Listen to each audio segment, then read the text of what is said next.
नमस्कार, स्वागत है आपका मानव विज्ञान यानी एंथ्रोपोलॉजी के विशेष क्लास में। यहाँ हम आज चर्चा करेंगे कि मानव विज्ञान विषय को वैकल्पिक विषय के रूप में चयन करके आप सफलता के कितने करीब जा सकते हैं। क्या मानव विज्ञान विषय रख लेना ही सफलता की गारंटी है, या फिर क्या कारण है कि मानव विज्ञान विषय हमेशा से टॉप स्कोरिंग रहा है। हालांकि यह बहुत ही कम विद्यार्थियों के द्वारा इस विषय को रखा जाता है, परंतु पिछले 20-25 साल से यह देखने को मिला है कि मानव विज्ञान यूपीएससी बीपीएससी में यह काफी अंकदायी रहा है और इसे रखकर विद्यार्थी पहली बार में एक अच्छे रैंक के साथ ऑफिसर बनने में सफलता प्राप्त किया है। सिविल सेवा परीक्षा, चाहे वो यूपीएससी के माध्यम से भरे जाने वाले आईएएस, आईपीएस, आईएफएस हो, या फिर बीपीएससी के माध्यम से एसडीएम, डीएसपी, वित्त सेवा, शिक्षा सेवा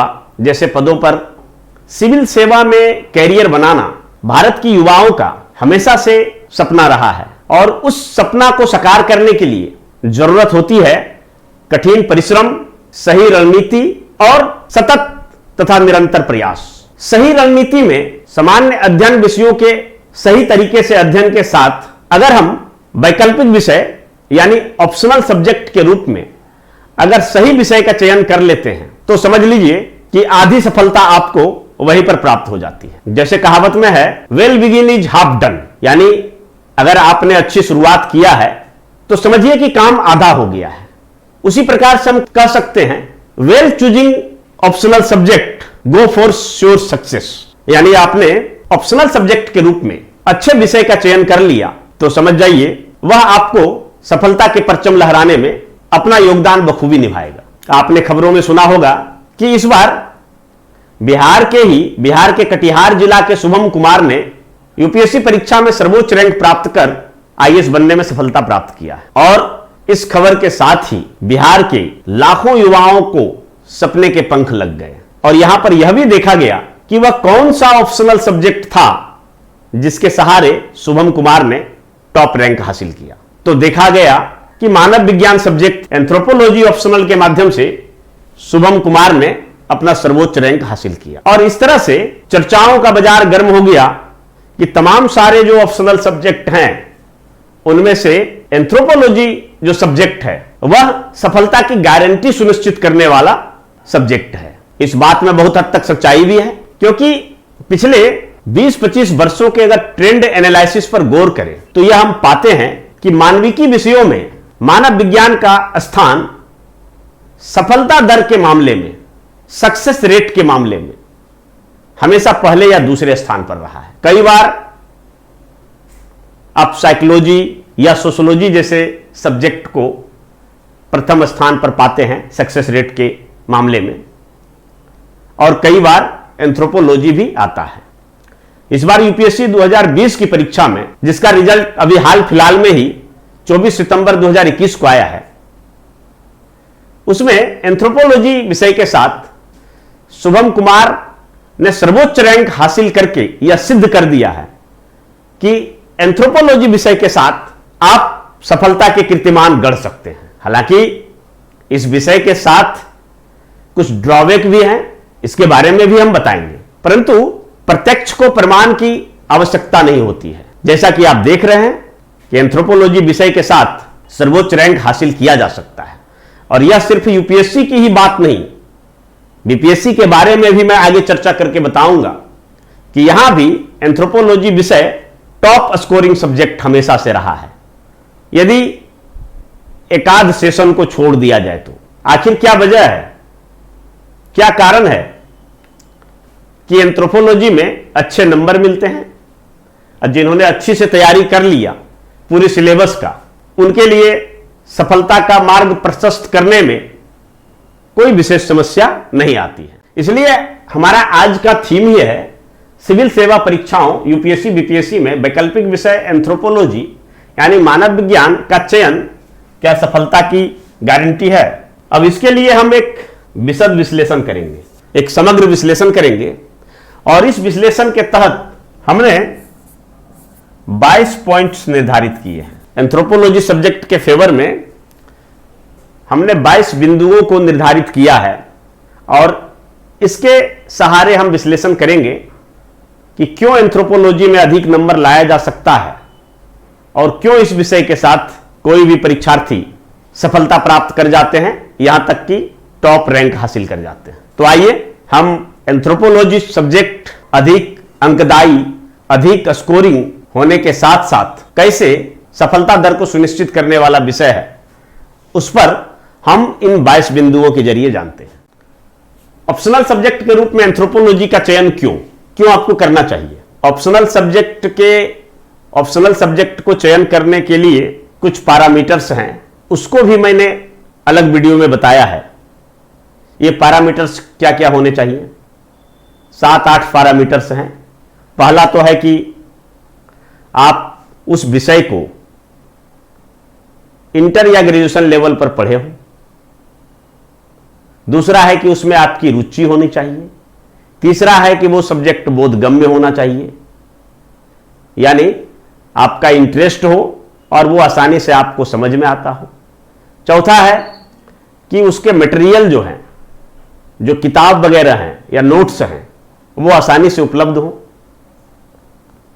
पांचवा है कि उस विषय में अगर कहीं उस विषय को समझने में कहीं भी अगर आपको अड़चन आता है तो उस अड़चन को दूर करने के लिए जो मार्गदर्शक होते हैं या इस विषय के विशेषज्ञ होते हैं, चाहे कोचिंग संस्थान हो, तो वो आसानी से उपलब्ध हो। छठा कि उसका ट्रैक रिकॉर्ड अच्छा हो और किसी कारणवश यदि आप कोई ऐसी पढ़ाई किए हैं जैसे टेक्निकल पढ़ाई, इंजीनियरिंग वगैरह, या फिर कॉमर्स स्ट्रीम के साथ पढ़ाई किए हैं और आपको किसी विषय में स्कूली दिनों में पढ़ने में आनंद आता था, अब वो विषय फिर से अगर आपको ऑप्शनल के रूप में मिल जाए तो आप निश्चित तौर पर उसमें आपकी रुचि रहेगी और आप उसमें अच्छा करेंगे। ये कुल 7-8 पैरामीटर्स हैं जिनको किसी भी ऑप्शनल सब्जेक्ट को चुनने से पहले आपको ध्यान में रखना चाहिए। और उसके अंतर्गत अगर हम मानव विज्ञान को देखें तो विद्यार्थी को तो मैं यही सलाह दूंगा कि सबसे पहले तो आप उसी विषय को प्रीफर करें जिसको कि आपने ग्रेजुएशन लेवल पर ऑनर्स के रूप में पढ़ा है या किसी सब्सिडरी विषय के रूप में पढ़ा है। परंतु कई सारे ऐसे भी विद्यार्थी होते हैं जिनका स्ट्रीम कुछ अलग होता है। वे इंजीनियरिंग बैकग्राउंड के होते हैं, टेक्निकल बैकग्राउंड के होते हैं, कॉमर्स के विद्यार्थी होते हैं, जर्नलिज्म के विद्यार्थी होते हैं। तो अलग अलग स्ट्रीम से, या फिर कंप्यूटर एप्लीकेशंस के विद्यार्थी होते हैं।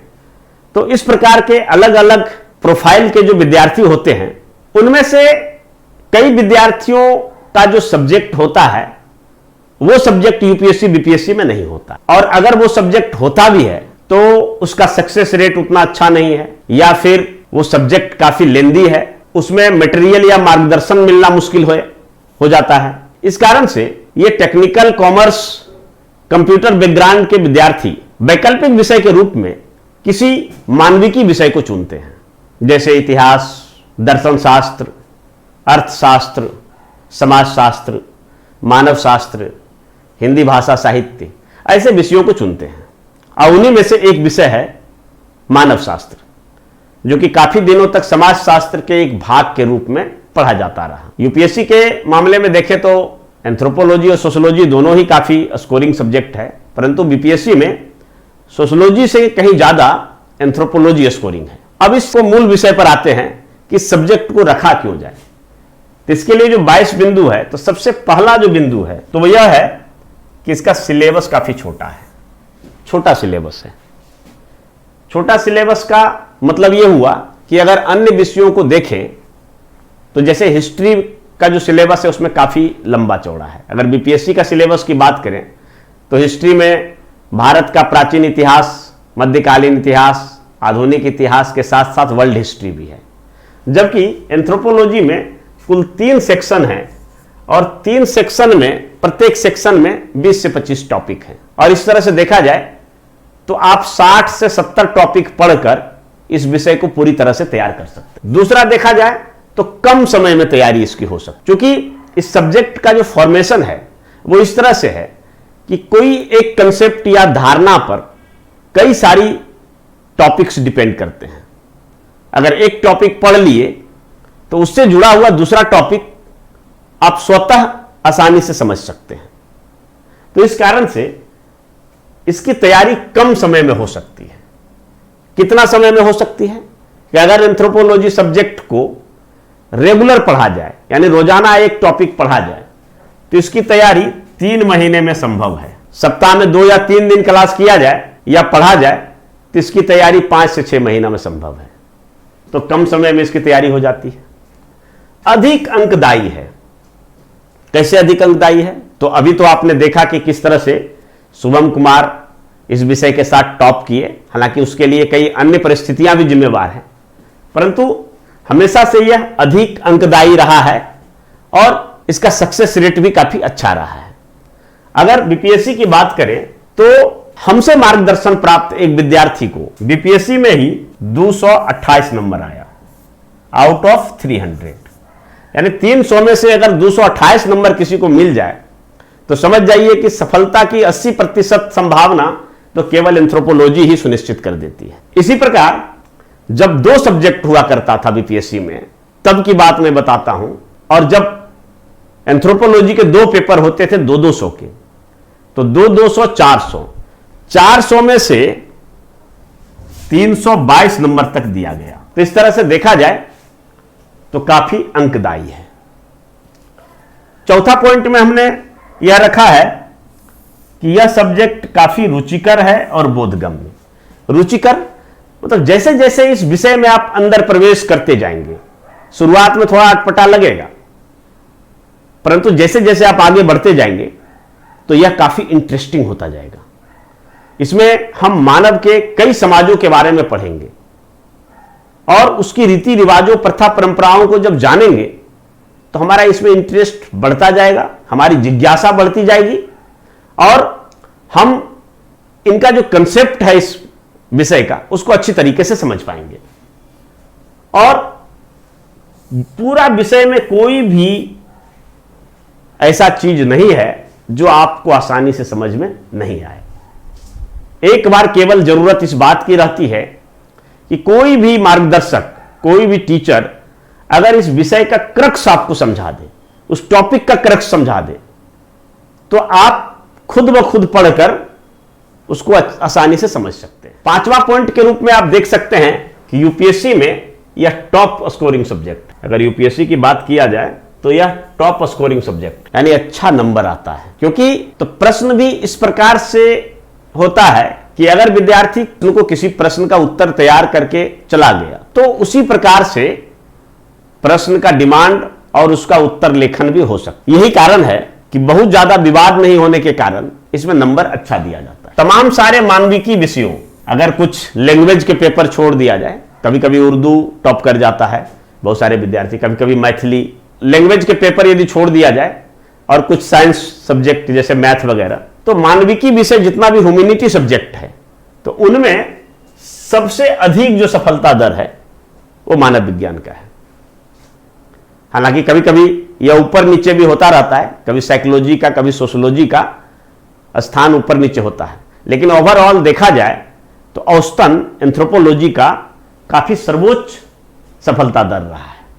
उसी प्रकार अगर बीपीएससी की बात करें तो बीपीएससी में भी इसकी सफलता दर काफी उच्च है, क्योंकि बीपीएससी में फॉर्म भरने के बाद बहुत सारे विद्यार्थी होते हैं जो विभिन्न परिदृश्य में, विभिन्न माध्यमों में पढ़ाई किया है। कोई इंजीनियरिंग करके आया है, तो कोई कंप्यूटर साइंस का डिग्री लेके आया है, कोई और कुछ करके आया है, डिप्लोमा से आगे बढ़ के कोई फार्मेसी का डिग्री लिया है, कोई बीएससी नर्सिंग किया है। तो ऐसे लोगों के पास बहुत ज़्यादा विकल्प नहीं होता है, और ऐसे विद्यार्थी अगर एंथ्रोपोलॉजी ले लेते हैं उसको सफलता को सुनिश्चित करवाने के लिए तुरुप का पत्ता साबित होता है। नेक्स्ट पॉइंट देखिए, बेहतर समय प्रबंधन। ये 2 स्तर पर, तैयारी में भी और उत्तर लेखन में भी, यानी बेहतर समय प्रबंधन के लिए फिट है। क्योंकि आप सिविल सेवा की तैयारी करते हैं तो केवल ऑप्शनल का तैयारी नहीं करना है, बल्कि उसके साथ आपको जीएस का भी करना है। अगर यूपीएससी में देखें तो उसमें 4 पेपर जीएस होता है, 2 पेपर ऑप्शनल के होते हैं, उसके बाद उसमें ऐसे होता है, उसका भी तैयारी करना है। फिर हिंदी इंग्लिश क्वालिफाइंग तो रहता ही रहता है। बीपीएससी में अगर बात करें तो 2 पेपर जीएस का होता है, 1 पेपर ऑप्शनल का होता है, तो जीएस का भी तैयारी करना है। तो ऐसे में जीएस की अच्छी ढंग से तैयारी हो पाए तो एक ऐसा सब्जेक्ट आपके पास होना चाहिए कि उसको कम समय में और बेहतर समय प्रबंधन के साथ तैयारी किया जा सकता है। तो ऐसे सब्जेक्ट को रखा जाना चाहिए। जैसे उदाहरण के तौर पर अगर पूरे समय में, पूरे दिन भर में आप 12 घंटा पढ़ने का समय निकालते हैं, तो 12 घंटा में अगर आप 10 घंटा जीएस को पढ़ने में लगाते हैं, जनरल स्टडीज को, और अगर केवल 2 घंटा भी अगर आप एंथ्रोपोलॉजी को पढ़ते हैं, रोजाना पढ़ते हैं, तो 3-4 महीने में आपकी इस विषय पर अच्छी पकड़ आ जाएगी और प्रश्न जैसे भी पूछे उसको आप लिख सकते हैं। तो ये तो तैयारी की बात हुई। उत्तर लेखन में भी आपको, आपके पास जितना समय है उसके अनुरूप उत्तर को, उसकी शब्दों की सीमा को घटा या बढ़ा सकते हैं, क्योंकि इस विषय में जो बिंदु होते हैं लेखन के, उसका, उनमें जो मुख्य बातें होती है उसको काफी विस्तार में भी लिखा जा सकता है और उसको कम शब्दों में भी हम व्यक्त कर सकते हैं। तो इस तरह से यहां हम देखते हैं कि तैयारी में भी, तैयारी के समय में भी इसका जो है वेटर मैनेजमेंट किया जा सकता है। और जो उत्तर लेखन में आपको 180 मिनट का समय मिलता है, इस 180 मिनट में प्रत्येक क्वेश्चन पीछे, चूंकि ऑप्शनल में 6 प्रश्न का जवाब देना होता है बीपीएससी में, तो प्रत्येक क्वेश्चन के पीछे आपको 30 मिनट का जो समय मिलता है, इस 30 मिनट में एक प्रश्न अगर अच्छे ढंग से किसी विषय में लिखा जा सकता है तो वो विषय सिर्फ एंथ्रोपोलॉजी है। और दूसरे विषय में आप यह पाएंगे कि हमने 6 प्रश्न में से 3-4 प्रश्न को अच्छे से लिखा और बाद में समय का अभाव हो गया और इस कारण से बाद के 2 या 3 प्रश्न हम अच्छे ढंग से नहीं लिख पाए। तो यहां वो बात नहीं है, यहां दोनों जगह जो है समय प्रबंधन है। दूसरी बात है कि इसका कम शब्दों में उत्तर लेखन संभव है। यानी इतिहास विषय को आप देखेंगे तो उसमें बहुत लंबा चौड़ा उसका प्रश्न का उत्तर होता है, तो ये काफी फास्ट राइटर उसको अच्छा लिख सकते हैं। राइटिंग में भी यहाँ विभिन्नताएं पाई जाती है, कोई बहुत तेज लिखता है, कोई कम लिखता है, कोई धीरे धीरे लिखता है। तो यहाँ पर इस विषय के साथ है कि अगर आप धीरे भी लिख रहे हैं तो आप 180 मिनट में यानी 3 घंटा में आप पूरी तरह से सभी 6 प्रश्नों का उत्तर लिख सकते हैं, क्योंकि जो इसका उत्तर होता है, जो आंसर होता है, वो छोटा छोटा होता है। यानी अगर आप एक प्रश्न का उत्तर देना चाहते हैं तो इसका 4 से 5 पेज में उत्तर दे सकते हैं, और 6 प्रश्न का अगर उत्तर देना हो तो इसका 25 से 30 पेज में उत्तर दे सकते हैं। और इस तरह से क्या होता है कि हम निर्धारित सीमा के अंदर जितना हमारी लिखने की कैपेसिटी है, उस कैपेसिटी के अंदर हम इसको लिख देते हैं। तो ये है 10वां पॉइंट को अगर देखें तो यहां पर प्रश्न को ट्विस्ट करने की संभावना बहुत कम होती है। यानी आप पढ़ के गए और उसी से संबंधित सवाल पूछा गया, परंतु उसमें क्या है कि कुछ सामयिक विषयों को जोड़ दिया, कुछ दूसरे सब्जेक्ट का जोड़ दिया, कुछ इसी एंथ्रोपोलॉजी सब्जेक्ट के दूसरे जो टॉपिक है उनसे कोरिलेशन स्थापित करने के लिए बोल दिया गया, या फिर 2 टॉपिक के बीच का जो संक्रमण काल है, जो ट्रांजिशन फेज है, वहां से पूछ दिया। अब ऐसा तो आप पढ़कर गए नहीं, तो वहां क्या होता है कि प्रश्न के डिमांड के अनुसार से हमारा उत्तर लेखन नहीं हो पाता है। तो यहां पर क्या है कि प्रश्न को ट्विस्ट करने की संभावना नहीं है। जैसा आप पढ़कर जाएंगे, जैसा आप तैयारी करके जाएंगे, ठीक उसी प्रकार का प्रश्न आ जाएगा और उसका उत्तर आप बेहतर तरीके से लिख पाएंगे। यहां प्रश्न को ट्विस्ट करने की संभावना नहीं होता है और घुमा फिराकर पूछने का भी संभावना बहुत कम होता है। यही कारण है कि प्रश्न सेट करने वाले वही कुछ क्वेश्चन है, कुल मिलाकर आप मान लीजिए 50-60 प्रश्नों का संग्रह है और वहीं से बार बार क्वेश्चन घुमा फिरा के पूछता है, थोड़ा बहुत चेंज के साथ। आप अगर बीपीएससी के सिलेबस पर गौर करेंगे तो पाएंगे कि कई सवाल ऐसे हैं जो हर एक सेशन छोड़कर दूसरे बार आ ही जाता है। तो कुछ क्वेश्चन, 4-5 क्वेश्चन तो ऐसे ही गेस होता है कि ये आना ही आना है, और कुछ क्वेश्चन के लिए हमें थोड़ा सा दायरा बढ़ाना पड़ता है। अगर यूपीएससी में भी देखें तो उसी तरह से रहता है कि कुछ क्वेश्चन को देखेंगे बार बार पूछा जा रहा है। तो ये स्थिति है। उसके बाद अगला पॉइंट के रूप में हम पाते हैं कि यह सभी संकाय के विद्यार्थियों के लिए उपयुक्त है। सभी संकाय के विद्यार्थियों यानी अगर आपने साइंस से पढ़ाई किया है, अगर आपने आर्ट्स से पढ़ाई किया है, अगर आपने कॉमर्स से पढ़ाई किया है, अगर आपने बायोटेक्नोलॉजी से पढ़ाई किया है, अगर आपने कंप्यूटर से पढ़ाई किया, अगर आपने इंजीनियरिंग की पढ़ाई किया और आपने विषय रख लिया एंथ्रोपोलॉजी, तो घबराने की कोई बात नहीं है। किसी भी स्ट्रीम के विद्यार्थी हो, एंथ्रोपोलॉजी विषय सबों के समझ में आने वाला है, क्योंकि हम इस विषय में उन्हीं सब चीजों को पढ़ते हैं जो ऑलरेडी इस मानवीय समाज में हमें देखने को मिलता है, हमें जानने को मिलता है, जिससे हम पहले से भी परिचित होते हैं। तो इस तरह से किसी भी संकाय से आपने पढ़ाई क्यों ना किया हो, अगर आप एंथ्रोपोलॉजी विषय रख लेंगे तो आपको बहुत ज्यादा परेशानी होने वाला नहीं है, आप आसानी से इसको तैयारी कर सकते। इस विषय के प्रकृति पर अगर हम गौर करें तो यहां पर हम पाएंगे कि यह कला, विज्ञान और वाणिज्य का मिश्रण है। इसमें हम इतिहास भी पढ़ते हैं, इसमें हम समाजशास्त्र भी पढ़ते हैं, इसमें हम अर्थशास्त्र भी पढ़ते हैं, इसमें हम राजनीतिक शास्त्र भी पढ़ते हैं, इसमें हम बायोलॉजी भी पढ़ते हैं, इसमें हम चिकित्सा शास्त्र भी पढ़ते हैं, इसमें हम दर्शन शास्त्र भी पढ़ते हैं। यानी कुल मिला के जो भी विषय हैं जिनके कुछ महत्वपूर्ण फैक्ट्स और पार्ट्स हैं, जिनमें कुछ एलिमेंट्री नॉलेज या सुपरफिशियल टाइप का जो टॉपिक है उसको हम पढ़ते हैं। तो इस तरह से यहां कोई परेशानी नहीं है, चाहे वो कला के छात्र हों, विज्ञान के छात्र हों या वाणिज्य के छात्र हों, सभी का मिश्रण है। और जो जनरल फेनोमेना है, जो हम समाज में घटने वाली सामान्य घटनाओं को देखते हैं, उन्हीं चीजों को हम पढ़ते हैं। तो कोई इसमें ये रॉकेट साइंस इसमें नहीं है कि भाई कैसे पढ़ेंगे, बहुत पेचीदा हो जाएगा और पता नहीं इसमें कर पाएंगे नहीं कर पाएंगे, ये सब आसानी से कर सकते। और सबसे बड़ी बात है कि इसमें हम पूर्व परिचित समाज का ही अध्ययन करते हैं, मानव समाज का अध्ययन करते हैं। हमने इसी समाज में जन्म लिया है, वहीं से में हमारा पालन पोषण हुआ, वहीं से पला बढ़ा। समाज के नियम, उनके रीति रिवाजों, प्रथा परंपराओं, उनके नियम कानून, उनकी वेशभूषा, ट्रेडिशंस जो भी है सब हम देखते समझते आए हैं। अपने समाज का तो देखे ही हैं, दूसरे मानव समूह के समाजों को भी हम देखे हैं। तो उसी के बारे में पढ़ना है जो ऑलरेडी हम जान रहे हैं।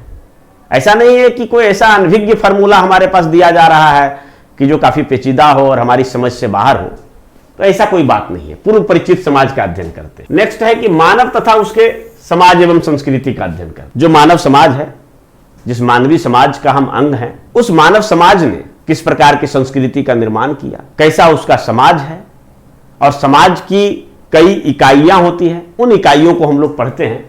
तो इस कारण से ये विषय काफी रुचिकर होता है, बोधगम्य होता है, और सबसे बड़ी बात है कि ये हमारी स्मृति में रहता है। इसको हम बहुत ज्यादा भूल नहीं सकते। कभी कभी क्या होता है कि पढ़ी हुई बातों को हम भूलते हैं, यहां हमेशा याद रहेगा। नेक्स्ट है कि यहां आप देखेंगे तो आश्चर्यजनक रीति रिवाजों का भी अध्ययन आपको करना पड़ सकता है। अपने समाज के बारे में तो जानते ही हैं, कई ऐसे समाज हैं जिनके बारे में हम नहीं जानते हैं, परंतु अगर उन समाजों को हम मानव शास्त्र के तौर पर पढ़ते हैं तो कई समाजों में देखेंगे कि कुछ ऐसे रीति रिवाज होता है जो बिल्कुल जो है उसके बारे में हम सोच भी नहीं सकते कि ऐसा भी हो सकता है। और इस कारण से यह काफी इंटरेस्टिंग होता है, रुचिकर होता है, हमें काफी कुछ जानने का मौका मिलता है, एक नया दृष्टिकोण विकसित होता है, नए समाज के बारे में जानते हैं। और समाज के विभिन्न जो मानव समाज है उनके पीछे जो हमारी धारणाएं हैं, पूर्वाग्रह है, जो भ्रांतियां हैं, उन भ्रांतियों से भी हमें मुक्ति मिलता है।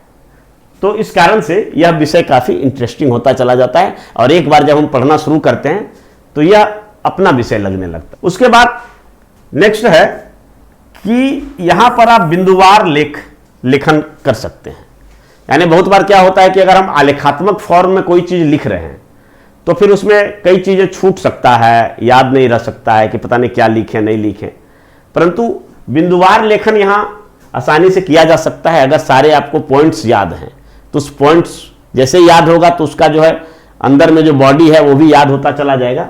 और चूंकि पॉइंट्स को याद रखना भी आसान होता है, अगर किसी प्रश्न के उत्तर में 14-15 पॉइंट्स हैं, उसमें से अगर 10-12 भी आपको याद है तो उत्तर को हम अच्छे तरीके से लिख सकते हैं। और इस तरह से ये हमें मेमोरेबल रहता है, मेमोराइज रहता है, हमेशा याद रहता है और लिखना आसान होता है। नेक्स्ट है कि इस विषय को अगर देखें तो यहां पर चित्र, फ्लो चार्ट, डायग्राम, अभी आप देखे होंगे खास करके बीपीएससी का ट्रेंड है कि जो विद्यार्थी चित्र, फ्लो चार्ट, डायग्राम वगैरह का ज़्यादा यूज करता है तो उसको थोड़ा सा अधिक नंबर दिया जाता है। और यही कारण है कि हिंदी मीडियम की अपेक्षा इंग्लिश मीडियम के विद्यार्थियों को अब यहाँ ज़्यादा वेटेज मिलने लगा है। पहले ये यूपीएससी में होता था, बीपीएससी में भी होने लगा है। तो चित्र, फ्लो चार्ट और डायग्राम का अगर प्रयोग करते हुए आप उत्तर को लिखते हैं तो वो काफ़ी ज़्यादा इफेक्टिव होता है, प्रभावी होता है, और जो एग्जामिनर होते हैं वो अधिक अंक देने के लिए विवश हो जाते हैं। हालांकि ये लॉजिकल होना चाहिए, ऐसा नहीं कि जहाँ चित्र की जरूरत नहीं है वहाँ भी हम चित्र घुसेड़ रहे हैं, वहाँ भी हम डायग्राम बना रहे हैं, वहाँ भी हम फ्लो चार्ट का प्रयोग कर रहे हैं, तो ये बकवास होता है। परंतु इस विषय के साथ होता है कि आपको प्रत्येक प्रश्न में चित्र, फ्लो चार्ट, डायग्राम का उपयुक्त अवसर मिलता है। आप बना सकते हैं अगर बनाना जानते हैं और आप उसके जरिए इस विषय के जो प्रश्न हैं उसके उत्तर को अभिव्यक्त कर सकते हैं, तो यहां पर आपको काफी अवसर मिलेगा। इसलिए यह विषय काफी फिट है और ज्यादा स्कोरिंग है। नेक्स्ट पॉइंट है कि इस विषय को अगर हम देखें तो यह बहुत अधिक परिवर्तनशील नहीं है। यानी ऐसा नहीं है कि आपने पढ़ाई किया 6 महीना, साल भर, और परीक्षा 6 साल भर बाद होना है, तो तब तक विषय में बहुत सारे नए फैक्ट्स जुड़ गए हैं, बहुत सारे इसमें समसामयिक मुद्दों को शामिल कर लिया गया, कुछ एक प्रश्न को छोड़ दिया जाए, खास करके सोशल मुद्दों को, तो बाकी बहुत ज़्यादा परिवर्तन इसमें नहीं होता है। और समाज भी, जो बदलाव आप देखते हैं समाज में, वो ऐसा नहीं कि रातों रात हो गया, उसके लिए समय लगता है। और समाज में जो बदलाव होता है तो कम से कम 10-20 वर्षों का समय लगता है। तो इस दौरान हम कोई भी चीज़ पढ़ेंगे तो उसमें अधिक बदलाव को नहीं देखेंगे। और विषय क्या है, इस विषय में बहुत अधिक बदलाव नहीं होने के कारण विद्यार्थियों को कोई अतिरिक्त प्रयास नहीं करना पड़ता है। जैसा आपने पढ़ा बुक में, किताब में, कहीं कोचिंग संस्थान में या कॉलेज में, तो उन चीज़ों को आप आसानी से लिख सकते हैं। तो बहुत अधिक परिवर्तनशील नहीं होता है। नेक्स्ट पॉइंट के रूप में अगर देखा जाए तो यहाँ पर हम एक चीज़ देख सकते हैं कि यहाँ पर हमारे पास अवसर काफ़ी अधिक हैं चूज करने का, चुनने का अवसर काफ़ी अधिक है, क्योंकि 4 सेक्शन होते हैं। पूरे एंथ्रोपोलॉजी में 4 सेक्शन होते हैं, जिनमें से 3 सेक्शन से उत्तर देना है और 1 सेक्शन को छोड़ देना है। बीपीएससी में, यूपीएससी में सभी सेक्शन से आप उत्तर दे सकते हैं।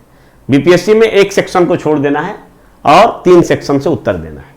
और प्रत्येक सेक्शन में 4-4 प्रश्न पूछे जाते हैं, और इस 4-4 प्रश्न को देखा जाए तो कुल मिलाकर 16 प्रश्न पूछे जाते हैं, जिनमें से उत्तर कितना देना है, तो 6 प्रश्न का उत्तर देना है। तो अगर 16 प्रश्न पूछा गया है और इस लिहाज से देखें, सिलेबस का यदि आप 50% भी कंप्लीट करके जाते हैं, 50% भी पढ़ के जाते हैं, तो 16 प्रश्न में से 6 प्रश्न तो उस 50% से ही आपका चुनाव हो जाएगा। हालांकि इसके लिए सभी सेक्शन में कुछ ना कुछ पढ़ना पड़ेगा। यदि सभी सेक्शन के 50% भी पढ़ लेते हैं तो क्या होगा कि आप 6 प्रश्न आसानी से लिखकर आ सकते हैं। तो यह सबसे बड़ी फायदा है कि यहां पर ऑप्शन बहुत अधिक है। और कभी कभी तो हमने देखा है कि हमने विद्यार्थियों को जैसा पढ़ाया तो उन्होंने आके कहा कि एग्जाम हॉल में यह सोचना पड़ गया कि सभी प्रश्न का उत्तर दे सकते हैं, लेकिन इनमें से अब बेहतर किसका दे सकते हैं यह सोचना, ये चूज करना कठिन हो गया। यानी यहां ऐसा कभी नहीं आएगा कि कोई ऐसा प्रश्न आ गया जिसका कि आप उत्तर नहीं जानते। हां, आपको यह तय करना पड़ेगा कि जो भी प्रश्न आया सभी का उत्तर जानते हैं, परंतु उनमें से बेहतर और टाइम मैनेजमेंट के साथ किसको लिखा जा सके, तो यह जरूरी है। अगर कुछ नहीं समझ में आया तो प्रत्येक सेक्शन में एक अमूमन टिप्पणी वाले प्रश्न होते हैं। तो टिप्पणी वाले प्रश्न जो है इसमें कोई ट्विस्ट नहीं होता है, आसान होता है। एक प्रश्न में 4 टिप्पणी लिखना होता है। प्रत्येक पर अगर आप एक पेज लिखेंगे तो 4 पेज में इसका आंसर कंप्लीट हो जाएगा। तो ये टिप्पणी वाला प्रश्न लिखना काफी आसान होता है। अगर कई प्रश्न लिखने में दिक्कत हो रहा है तो ये टिप्पणी वाले प्रश्न को आप लिख सकते हैं। कई सारे यूपीएससी बीपीएससी में सब्जेक्ट होते हैं जहां की टिप्पणी वाले प्रश्न नहीं होते हैं, परंतु इस विषय में टिप्पणी वाला प्रश्न है, तो इसके सहारे उत्तर को बढ़िया लिखा जा सकता है। यानी एक क्वेश्चन प्रत्येक सेक्शन से, कुल मिला के यानी 3 प्रश्न आप टिप्पणी के जरिए ही लिख सकते हैं। अगर बहुत बड़ा बड़ा आंसर आपको याद करने में दिक्कत हो रहा है तो ये टिप्पणी वाले प्रश्न लिख सकते हैं। उसके बाद सबसे जो बढ़िया बात है कि जो गेस प्रश्न आप बनाते हैं या किसी भी संस्थान द्वारा दिया जाता है, मैं भी गेस प्रश्न बनाकर देता हूं, तो उसमें से 90% लड़ने की संभावना होती है। यानी गेस क्वेश्चन जो दिया गया और जो आपके एग्जाम में पूछा गया, तो उनमें से 90% सवाल जो है यहां पर लड़ जाते हैं। ये यूनिवर्सिटी लेवल में आप देखते होंगे कि कभी यूनिवर्सिटी में परीक्षा देने के लिए गए और वहां गेस प्रश्न लड़ गया, उसको लिखे, परंतु यहां बीपीएससी यूपीएससी में भी 90% संभावना होती है कि इसका गेस प्रश्न लड़ता है। और सबसे अंतिम पॉइंट है कि ये विषय हिंदी और अंग्रेजी दोनों माध्यम में फिट है। यानी अगर आप हिंदी मीडियम में हैं और इंग्लिश मीडियम है, खास करके बीपीएससी के लिहाज से कहते हैं, तो दोनों मीडियम में आप अच्छा उत्तर लेखन कर सकते, तो ये सबसे बड़ी बात है। इस विषय की कुछ सीमाएं भी है, कमजोरियां भी हैं। तो पहला तो यह है कि इस विषय में कोई सर्वमान्य तथ्य नहीं है और अच्छी पुस्तकों का अभाव है, खास करके हिंदी मीडियम में अच्छी पुस्तकों का अभाव है। दूसरा है कि एंथ्रोपोलॉजी में हम उन सिद्धांतों को पढ़ते हैं जो शायद आज के जमाने में उस समाज में ऐसा प्रायः नहीं देखा जाता। यानी हम लगभग 50-60 साल पहले की बात को पढ़ते हैं। ऐसा इसलिए कि एंथ्रोपोलॉजी विषय में नवीनतम शोध नहीं होने के कारण, बहुत अधिक शोध नहीं हो पा रहा है, इस कारण से नयापन नहीं आ रहा है। लगभग 20वीं सदी के उत्तरार्ध में, 20वीं सदी के पूर्वार्ध में जिन चीजों की स्थापना हुई थी, जिन संकल्पना का स्थापना हुई थी, जिन चीजों को अध्ययन किया गया, उन्हीं चीजों को आज भी पढ़ रहे हैं। तो ये कहीं ना कहीं एक तरह से अकवर्ड लगता है कि अब तो काफी सारे चेंजिंग हो गया है इस ग्लोबलाइजेशन के दौर में, तो उन चीजों को पढ़ते हैं। और तीसरा ये हो सकता है कि इस विषय को, चूंकि ज्यादातर विद्यार्थी जो होते हैं इस विषय को लेने वाले, वो नॉन एंथ्रोपोलॉजिकल बैकग्राउंड से होते हैं, यानी वो एंथ्रोपोलॉजी की पढ़ाई पहले नहीं किए हुए होते हैं, तो उन्हें इस विषय को ओवरऑल समझने के लिए किसी एक मार्गदर्शक की जरूरत जरूर पड़ेगी। इसके बिना शायद आप इस विषय को अच्छी तरीके से समझ नहीं पाए। हमारे पास भी बहुत सारे विद्यार्थी आते हैं, तो उनको एक बार अगर पूरा विषय का क्रक्स हमने समझा दिया तो वो खुद से भी कर लेते हैं। तो कुल मिलाकर देखा जाए, इस विश्लेषण से आपने यह पाया कि यह विषय रुचिकर है, बोधगम्य है, स्कोरिंग है और उच्च सफलता दर वाला वैकल्पिक विषय है। और इस विषय को रखकर हम सफलता के कीर्तिमान गढ़ सकते हैं, परंतु आपको मेहनत करना पड़ेगा, क्योंकि मेहनत का कोई विकल्प नहीं है। इस विषय को रख लेना कोई सजीवन घुट्टी नहीं है कि रखे और पास हो गए, मेहनत तो यहां भी करना पड़ेगा, यह तथ्य है। एंथ्रोपोलॉजी के कुछ टॉपिक्स के बारे में हम चर्चा कर देंगे और लगेगा कि आपको जिन बातों को मैंने यहां बताया है वो बात कैसे सही है या गलत है। तो आप कुछ टॉपिक्स को देखिए। ये सब कुछ पुस्तक हैं मजुमदार एवं मदान के, an introduction to social anthropology. इसमें हम इथनोग्राफी पढ़ते हैं, विशेषकर जनजातियों के बारे में, जनजाति संस्कृति के बारे में पढ़ते हैं, और इतिहास की कुछ बातें पढ़ते हैं, जैसे नवपाषाण क्रांति, नवपाषाण काल में न्यूलिथिक रिवोल्यूशन हुआ था, गोल्डन चाइल्ड का कथन है, तो उसको हम पढ़ते हैं। एंथ्रोपोलॉजी चूंकि मानव से जुड़ा हुआ विषय है, तो इसमें ह्यूमन ओरिजिन एंड एवोल्यूशन को भी पढ़ते हैं, यानी मानव का उत्पत्ति एवं उद्विकास को पढ़ते हैं। तो जैसे जो थ्योरी है कि मानव पहले बंदर था, बंदर नहीं बल्कि एप था, और इस एप से इस क्रम में मानव का विकास हुआ है, और कुछ पूर्व के मानव इस तरह से थे, फिर इस तरह के हुए।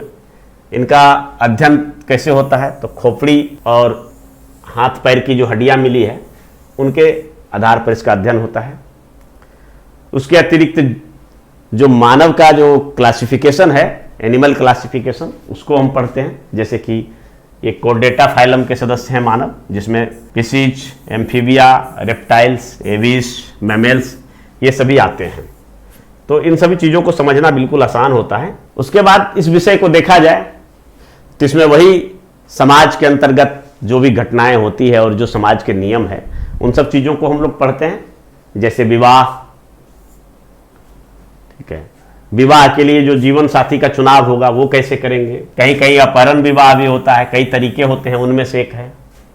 और इस तरह से अगर जनजातियों को देखें तो जीवन साथी चुनने के कई तरीके हैं, जिनमें से कुछ ये है: अपहरण विवाह, परीक्षा विवाह, परिवीक्षा विवाह, क्रय विवाह, सेवा विवाह, विनिमय विवाह, सहपलायन विवाह, हठ विवाह। तो इस तरह से जनजाति चुनने के तरीके होते हैं, इन सब चीज़ों को पढ़ते हैं जो काफ़ी आसान होता है, एक बार पढ़ लेने के बाद समझ में भी आता है और इसमें बहुत ज़्यादा कुछ पेचीदगी वाला चीज़ नहीं है। परिवार की चीज़ों को पढ़ते हैं कि परिवार किसे कहते हैं, परिवार में किन किन चीज़ों की आवश्यकता होती है, पिता की आवश्यकता क्यों पड़ी जबकि माता ही केंद्र में होती है, परिवार के क्या क्या कार्य होते हैं। तो परिवार के कुछ सार्वभौमिक कार्य होते हैं, जैविक कार्य, सामाजिक कार्य, आर्थिक कार्य, मनोवैज्ञानिक कार्य। परिवार की कुछ परंपरागत कार्य भी होते हैं जैसे शारीरिक रक्षा, सांस्कृतिक, धार्मिक, मनोरंजन का कार्य। तो ये सभी परिवार को पढ़ते हैं। मानव की उत्पत्ति एवं उद्विकास को समझने के लिए हम डार्विनवाद पढ़ते हैं, किस तरह से जिराफ और जेबरा, ये सब हम लोग 9-10 के बायोलॉजी की किताब में पढ़ ही चुके होते हैं। तो इन्हीं सब चीज़ों को थोड़ा सा और विस्तार से पढ़ना है। तो ये सब जो डार्विन के जो सिद्धांत हैं कि जीवों में संतानोत्पत्ति की प्रचुर क्षमता होती है, परंतु धरती पर कुछ ही जीव जीवित रह पाते हैं क्योंकि उसके अस्तित्व के लिए संघर्ष होता है। यह संघर्ष भी 3 प्रकार से होता है। एक सजातीय संघर्ष होता है एक ही जाति में, फिर अंतरजातीय संघर्ष होता है विभिन्न जातियों में जैसे हिरन और शेर के बीच, फिर सभी जातियों का वातावरण से संघर्ष होता है इन सब चीज़ों को, और इसी से फिर जो है विभिन्नता आती है, सर्वव्यापकता, फिर योग्यतम की उत्तरजीवता या प्राकृतिक चयन, वातावरण में निरंतर परिवर्तन होता है जिसके कारण से ओरिजिन ऑफ न्यू स्पीसीज यानी नवीन जातियों और प्रजातियों की उत्पत्ति होती है। उसी प्रकार से लेमार्कवाद भी है, हम इसको पढ़ेंगे। लेमार्कवाद में क्या देखेंगे कि इन्होंने जो सिद्धांत दिया था उपार्जित गुणों लक्षणों की वंशागति, इसमें भी 4 इसके पार्ट हैं। निरंतर आकार में वृद्धि होने की प्रवृत्ति, वातावरण से समायोजन के लिए जो प्रभाव पड़ता है, अंगों की उपयोगिता और अनुपयोगिता, और इस कारण से उपार्जित लक्षणों की वंशागति आगे बढ़ती है। और इस तरह से छोटे छोटे सरल जीवों से बड़े आकार के और जटिल जीवों का निर्माण होता है जो जीवों के उद्विकास का मार्ग प्रशस्त करता है। जैविक उद्विकास का सबसे अंतिम प्रतिफल मानव है और इस मानव के पास ब्रेन है, दिमाग है और कई ऐसी चीजें हैं जो कि हमें अन्य जीव जंतुओं से अलग करता है। तो उन सब चीज़ों को भी हम लोग पढ़ते हैं और इसके अंतर्गत समाज है तो समाज की कुछ छोटे छोटे इकाइयों को भी पढ़ते हैं, जैसे संस्था के बारे में पढ़ते हैं, समूह के बारे में पढ़ते हैं। ठीक है, ये हमारा संस्कृति है, संस्कृति में इस प्रकार की चीज़ें हैं कुछ जो प्राकृतिक होते हैं, तो ये तो प्राकृतिक होते हैं, लेकिन मानव ने जिन चीज़ों को बनाया उनमें से भौतिक भी है अभौतिक भी है, जैसे गाड़ी, कलम, कुर्सी, सड़क, इमारत, ये सब भौतिक चीज़ें हैं। विचार, प्रथा, परंपरा, रीति रिवाज, आदत, व्यवहार, तो ये दोनों मिला के संस्कृति, इधर को हम संस्कृति कह सकते हैं, इधर को सभ्यता कह सकते हैं, और दोनों मिला के संस्कृति कह सकते हैं। उसी प्रकार से आप देखेंगे तो एक कंसेप्ट है भारतीय मानव विज्ञानी एलपी विद्यार्थी का, और एलपी विद्यार्थी ने मालेर समाज का अध्ययन किया था और यहाँ एक नया कंसेप्ट दिया था। उस कंसेप्ट का नाम था NMS यानी नेचर मैन स्पिरिटी कॉम्प्लेक्स, प्रकृति मानव आत्मा के बीच, यानी जो वातावरण है और जो मानव की संस्कृति है और जो मानव समाज है, इसके बीच का जो अंतर संबंधों की इन्होंने व्याख्या किया वह काफ़ी अद्वितीय है। और इन्हें डॉक्टर एलपी विद्यार्थी को, जिनका ये कंसेप्ट है, उन्हें विश्वविख्यात मानव शास्त्री बनने में मदद किया। इस संपूर्ण विशद एवं समग्र विश्लेषण से यह पता चलता है कि मानव विज्ञान एक काफ़ी स्कोरिंग, उच्च सफलता दर वाले, रुचिकर और बोधगम्य विषय है। इसे आप अगर ऑप्शनल सब्जेक्ट के रूप में यूपीएससी बीपीएससी में चुनते हैं तो यह आपके सोच से कई गुना अधिक हेल्प कर सकता है आपको एक पदाधिकारी बनने में। परंतु किसी भावना में बहकर या मेरा एक वीडियो देखकर विषय को नहीं रखना है। आप किसी भी विषय को रखने से पहले जो कुछ पैरामीटर्स हैं उनको देखिए और फिर अपने खुद को उस तराजू पर तौलिए। बाजार में उपलब्ध विभिन्न सामग्रियों, पाठ्य पुस्तकों, उनका सिलेबस और पिछले 8-10 वर्षों से पूछे गए प्रश्नों का विश्लेषण करने के बाद ही किसी सब्जेक्ट को रखना चाहिए। मानव विज्ञान के संदर्भ में भी मैं आपको यही सलाह दूंगा कि आप इन सब चीजों को देखकर और तब मानव विज्ञान विषय को अपना ऑप्शनल के रूप में रखें। और मेरा मानना है कि यदि इतना करने के बाद भी अगर आपका दिल कहता है कि एंथ्रोपोलॉजी विषय को हम ऑप्शनल सब्जेक्ट के रूप में रख सकते हैं तो बेशक रखिए। सफलता आपके पलक फावड़े बिछाकर इंतजार कर रही है। इसी के साथ धन्यवाद। नमस्कार, जय हिंद।